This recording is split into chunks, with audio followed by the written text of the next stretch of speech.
Welcome back to Houston Newsmakers, where I've been focusing on the Martin Luther King holiday and its relevance for our society today. The background for this holiday is that the idea was not a universally popular idea. In many parts of the country, Dr. King was seen as a troublemaker, an agitator. That's why it took 15 years of active effort after his death to see that bill for the holiday signed into law by President Reagan, and then another 17 years until Utah signed off in 2000 as the 50th and final state to recognize the holiday.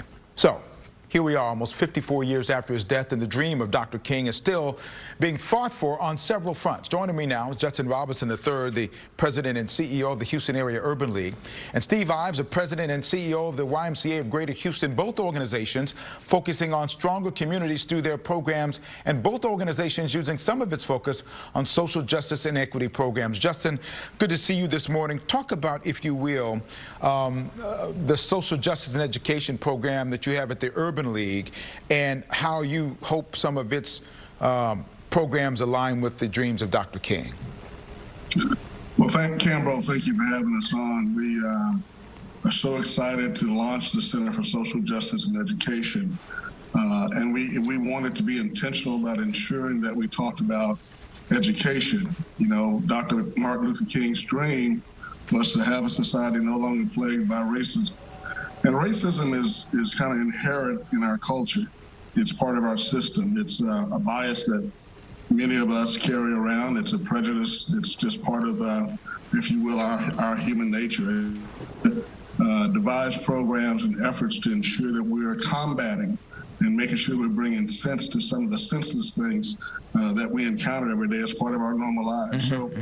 We launched the center to ensure that we were educating people about what their rights are, about what justice really means, about ensuring that they understand what the different levels of government do and how they can play a role in it, how they can advocate, how they can help to change and to direct what government is and should be for the people. So over the past year, we've had over 500 people to come through our classes on advocacy, on training, on education about how different levels of government work, about workshops and trainings and efforts to ensure that, you know, they know what happens when you go to Austin during a legislative session. They understand how a bill is made and how it's moved through the session to the governor's desk, and what the impacts of those bills can have, and what happens if you do or do not become engaged in that process. The sacrifices necessary, you know, to go to Austin, to get on the bus, to wait all day to get your chance to testify, to write letters about bills, again, that either help or harm communities of color or people that are underserved. You know, this is just activities that we've got to be more engaged in. Right. And that's what we sought to do, and that's what we've been doing. And Steve, the YMCA has the Quentin Meese Equity Innovation Center powered by Reliant. What is the focus and goal of that center? Thank you, Cambrell. We really feel strongly aligned with Dr. King's dream that he articulated, that all people will be judged by the content of their character and not the color of their skin. And that's an easy thing to say and a harder thing to actually live into. And so our goal is to just foster meaningful, courageous conversations with each other, differing viewpoints. And the Y has always been involved in building community through conversation, dialogue, and programs.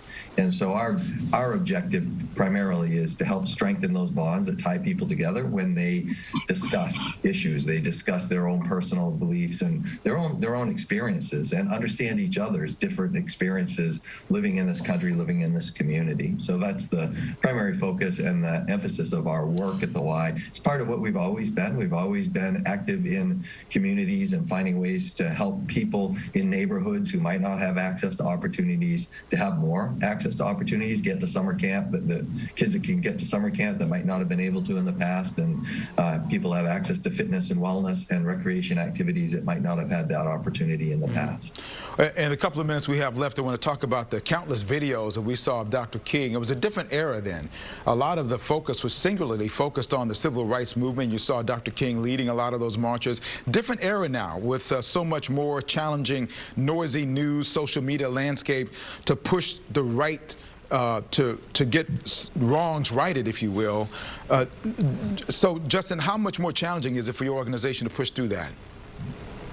I think we just have to remain focused and optimistic. You know, it's never easy. The passage of the Civil Rights legislation, Voting Rights Act in 1965 wasn't done the first time it was proposed.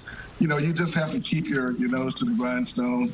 We face so many issues. You're right. It's not just civil rights. And what is civil rights today? It's economic justice. It's health justice. It's housing justice. It's all these different things that, you know, make for a whole human being to be able to function effectively in this society. And so the Urban League is going to continue to work in those spaces, you know, be it through advocacy as well as through programmatic response. We help people buy a home. We help people to start a business. We help people to get a job. You know, just the other day, I think you had the Diversity Fund Houston on your show. Those are young people that came through our program with young professionals who are now trying to start their own capital ventures so that they can ensure funding the businesses that we come across every day through our entrepreneurship center. Right. You know, we've just got to keep focused on the prize. That's what Dr. King's effort was all about. You know, the countless marches, the countless speeches, the amount of sacrifice. He was a great role model for those of us who are in the struggle. You know, you don't give up. You stay optimistic. You stay hopeful. We knew that when George Floyd passed, that there would be a period of momentum, and that over time that momentum would wane.